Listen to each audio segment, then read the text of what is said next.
Hello, guys. Welcome back to the post-game show after Chelsea just defeated Bournemouth 2-0 at the bridge. Yeah, hopefully we're back to, winning ways. Notwithstanding the 2-0 win, and, we did need those 3 points badly, and we are happy and grateful for the 3 points. But obviously, it was a bit of a mixed bag, today.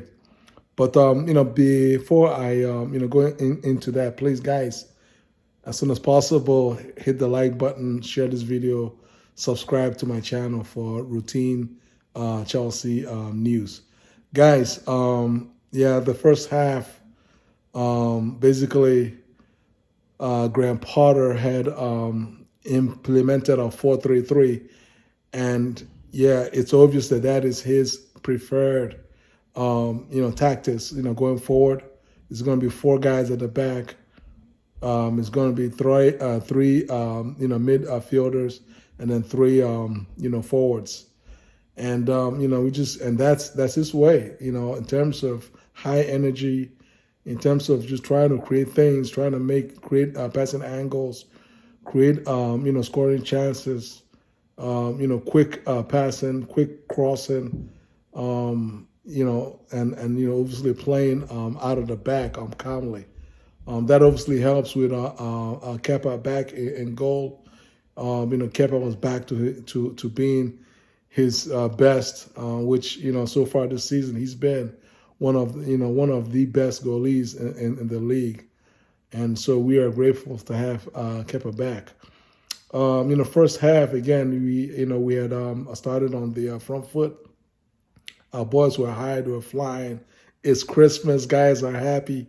We were flying around, and I believe the first chance that we had was what should have been a penalty call in favor of Pulisic, whose shirt was clearly pulled. He had a shirt tuck.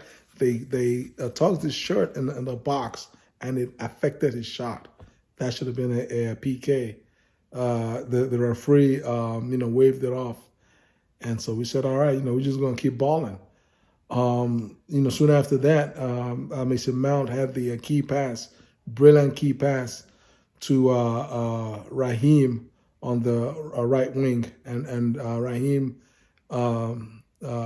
squared a delicious cross low cross to the path of the oncoming Kai Havertz, who finished it, tidily with his, favorite left foot.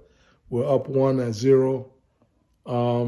I believe we, kept pushing, and then it led to the, second goal that came from I believe Zakaria had a chance in the box, and somehow it fell to Havertz, who then teed it up, a pass to Mason Mount. Mount took it one time. You all Chelsea fans, we already know that's what Mount likes to do. He's going to hit it one time, try and curl it in, and that was just perfect on that one, and it went right in. 2-0. Our boys are flying. It just looked like we're going to be scoring 4 or 5 goals, which a little bit later, Pulisic had the ball in the back of the net. I don't know what it was with the referee and Pulisic. He had the PK that he should have had. The referee didn't give him the penalty. Then Pulisic scored a nice goal, and the referee waved it off and called a foul against Havertz. Very soft deal there.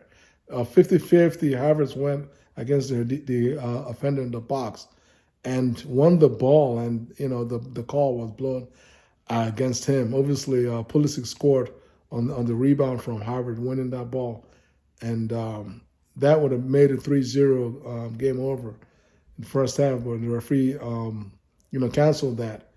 So we went on ahead and went into halftime up 2-0. But prior to going to halftime 2-0, guys, it was obvious that 99% of our attacking of our attacking plays were coming solely from our right wing, and our right wing is where none other than Reece James, world-class James, was playing. I mean, we felt that boost. When you have James on the field, listen, James doesn't even need a score. He doesn't even need to even have an assist. The whole team, he has a way of just lifting up the whole team with his energy, with his pace, with his skill on the ball, with his strength, his physicality, his ability to play out of the back, everything, headers. He's just an awesome player. And, honestly, I was even surprised to see that James had, started this game, given he'd been out for like a while. So as fate would have it, we boys came back in the second half, and a little bit after that, shortly after that, James basically asked to be subbed out, and he went down. And guys, from where I was, watching it from my living room, it didn't look good. It just doesn't look good. I'm hoping that I'm wrong, but the way James went down, he didn't have any contact or anything. That's rarely ever a good look when a player goes down, asks to be subbed, without like being tackled or any an injury caused by contact. And especially given that he just came back from like a few months out.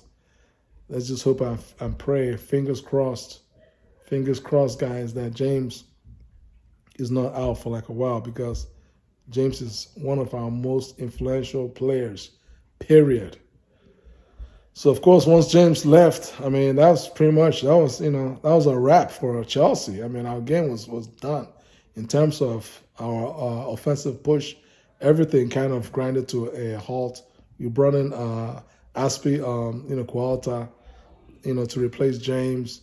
You guys already know Aspi is more of a defensive guy than offensive, and he doesn't really play that well in a back four. So he was having a bit of a rough time, and then later Potter dialed up the changes, brought in Gallagher, brought in Bama Young, and I think Trevor, and we were able to hold on for the 2-0 win. At this point in time, guys, we don't really care about whether we played well or not. It's a new manager. He's trying to put, to lay down his own, philosophy. And, it's going to be like this. Sometimes you're going to play well. Sometimes you're not going to play well. And, regardless of, what it is, our boys just have to find a way to just keep on, stacking up the results, stacking up their points, so that we can hopefully, claw our way back into that top 4 spot. Our next game is on Sunday, New Year's Day, against Nottingham, Forest. So, I mean, again, this is the Premier League.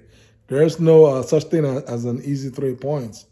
Even today's game, guys, y'all saw it. Yeah, we did win 2-0, but the second half, we really didn't do much in the second half.